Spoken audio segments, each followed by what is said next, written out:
I remember a story of this Korean soccer player, a world-renowned soccer player, and I may have shared this with you all, but his name is Ji-sung Park. And Ji-sung Park is world-renowned. He represented the Korean national team, and he was scouted, one of the first Korean players, international Korean players to be scouted to play for Manchester United, which is kind of the mecca of soccer. And when he went to Manchester United to play for Europe, it was a really big deal. I mean, he was wearing the weight of his country's shoulders on him, and there was a lot of pressure for him to perform.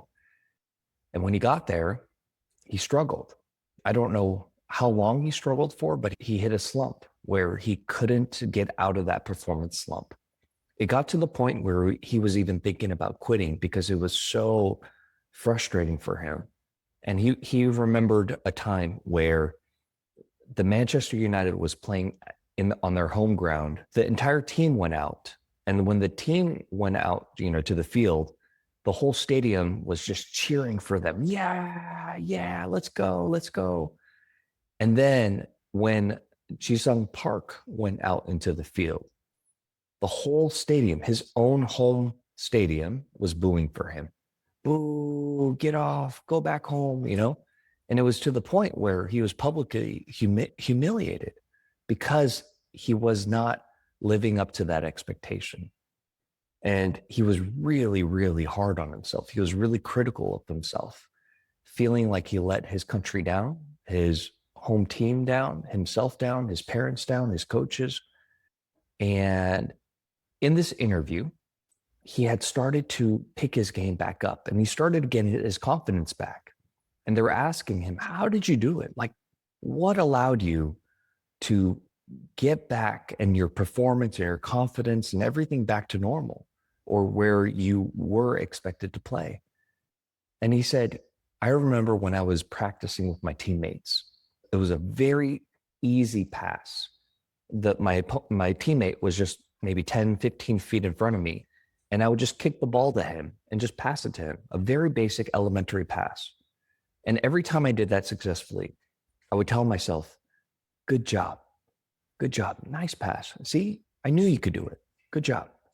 And so he built his skill from the ground up, literally from passing, and he kind of complimented himself.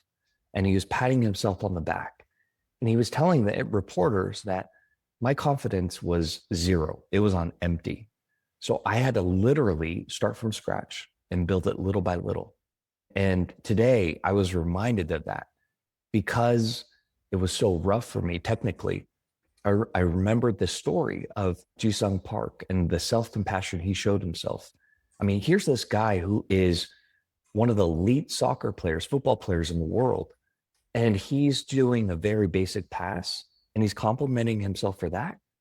So let's say I hit a 3-foot putt and I hit it in the hole, instead of just saying, oh yeah, of course.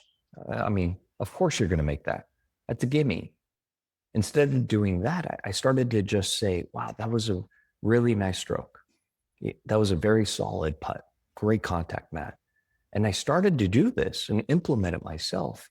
And this was the mechanisms. This was the beginning foundation of me kind of building myself back up. And I started to catch momentum a little bit more throughout the round. This is just an example of self-compassion that high performers like Ji-sung Park implement in their lives every single day. And it's something that it's available to us because we have to recognize that we are probably one of the harshest critics in our own lives. Like I said in the video vault on self-compassion, when we're talking to a best friend who's struggling and we're going up to them after they make a mistake, they're really down, they're depressed, they're crying, we would walk up to them and our tone of voice would shift. How we talk to them would shift. It would be very compassionate, it'd be very caring. It's okay. It's all right. It's going to be okay. You got this. But if we made that same mistake, we would be berating ourselves. We would be criticizing ourselves. And when we're playing out there, when we're out there on the course or on the court or whatever we're doing, our stage, there's no one out there to cheer us up other than ourselves. I mean, if you're playing professionally, you have your caddy, of course, but nobody can do this for you. Self-compassion has to come from you. And you got to learn to build up your confidence and build yourself up, because that is the beginning stages of being in that optimal mindset.